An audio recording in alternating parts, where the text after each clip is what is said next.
What's up, YouTube? It's your boy Bodega Fresh, the freshest dude on YouTube, and today I'm back with another reaction review, and today will be about Aquaman.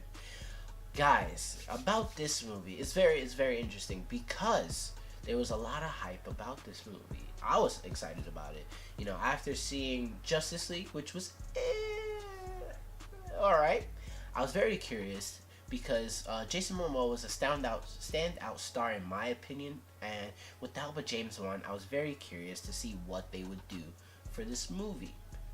But guys, real quick, before I hop into my review and stuff like that and give you my thoughts, I just want to say this is a non-spoiler warning. I will be discussing anything that has been shown in the trailers. So if you see in any part of the trailers, it's kind of fair game at this point. So don't worry about being spoiled, like the ending and stuff like that. You're fine. Just make sure to go tune in and check out the movie if you haven't seen it already, though.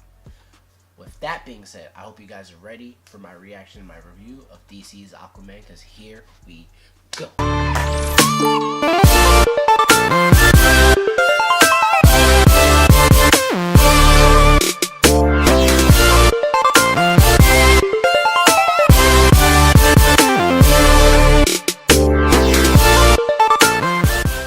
So to get into my review, I would have to give this movie, from 1 to 10, about a 7. And as a big DC fan, it's kind of hard for me to say that because of the fact, not that because I'm biased or anything, it's because that's how good I felt the movie was. Nothing more. It could even be like a 6.5 in my opinion. So I'm going to give it a 7. And that is because while this movie is very interesting and very eye-opening, visually, aesthetically pleasing in my opinion, it reminded me so much of Black Panther, but like it's not a carbon copy. Come on, if they're gonna introduce a world like Wakanda, of course they want to introduce a world like Atlantis. I just felt that this movie was doing so much in the time that it was given to us, which was like almost 2.5 hours. I felt like they just did so much and cut a lot out, because I feel like this movie originally should have been like 3 hours or some point, because it was just, some moments were just rushed and other moments were just kind of like, alright, we're doing this, now here, then we're here, and then here, and it was just like, sometimes like, okay, this is a lot. You could have split this into 2 movies, especially with the villains. In the trailers we've seen Black Manta, as well as the trench people, the trench creatures, and Orm, the Ocean Master. Those are 3 heavy hitters, for Aquaman to deal with in his own movie. I felt like they didn't need all that. It kind of reminded me of Spider-Man 3 and Amazing Spider-Man, where there's just a lot going on with villains. So that's why I felt like this movie hurt the most, as well as cheesy dialogue, which I'm a fan of cheesy dialogue. It doesn't bother me per se, but some scenes when it's like supposed to be like a badass moment with a badass character, it's just like, is that the best you could have came up with for the like a villain or whatnot? I don't know. But besides doing too much, another gripe that I had with it was the soundtrack.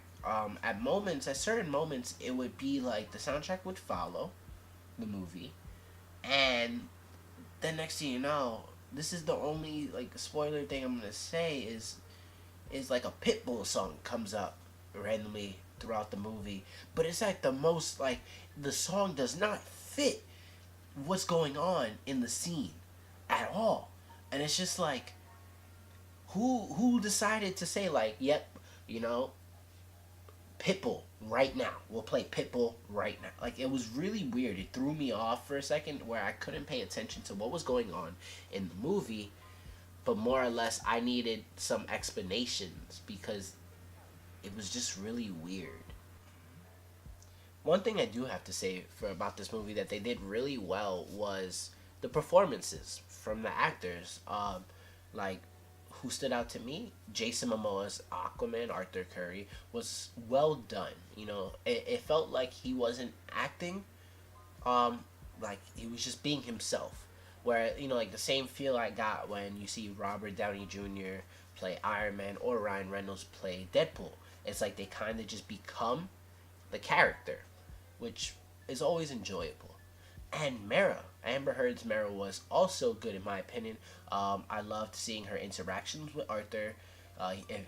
If you read the comics or you have an idea, there are a couple in the comics, so I liked seeing the start of that, which was really cool. Black Manta, for what we got of him, was pretty entertaining, besides some cheesy dialogue. Overall, it was really dope seeing him suited up, even with the Manta head, and how super damn strong he is. Like, it was intense, and I can't wait to get more of that character, and to see more of him and Arthur, interact, or their experiences, because they have a long history. Patrick Wilson's Ocean Master was very, very captivating for me, because he played the character so good that he made you hate his character, and that's his job. No one likes Ocean Master, or wants to kill a bunch of people.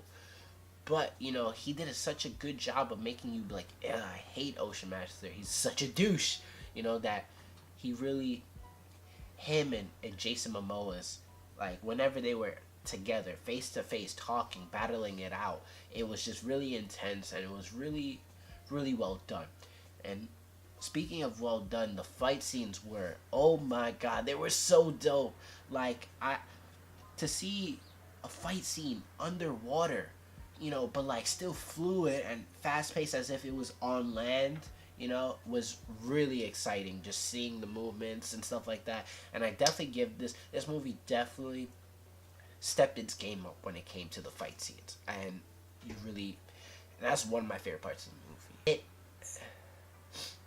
It came together well for a movie because it was visually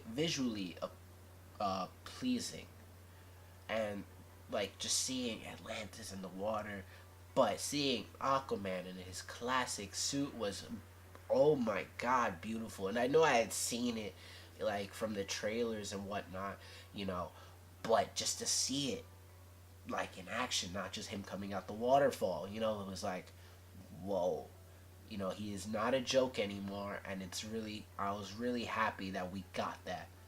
But overall, this movie did good things really well, but it did a bunch of cheesy stuff as well that kind of just dropped it for me, because it was just weird at some moments. Like, I don't know. I wish there were more time to have given us a more fleshed out story, or more details. It was like with Batman vs Superman: Dawn of Justice. The regular cut missed out a lot, but then when you get the extended cut, those extra 30 minutes, those extra 30 minutes put more context into the story, making it a more fleshed out and a better story.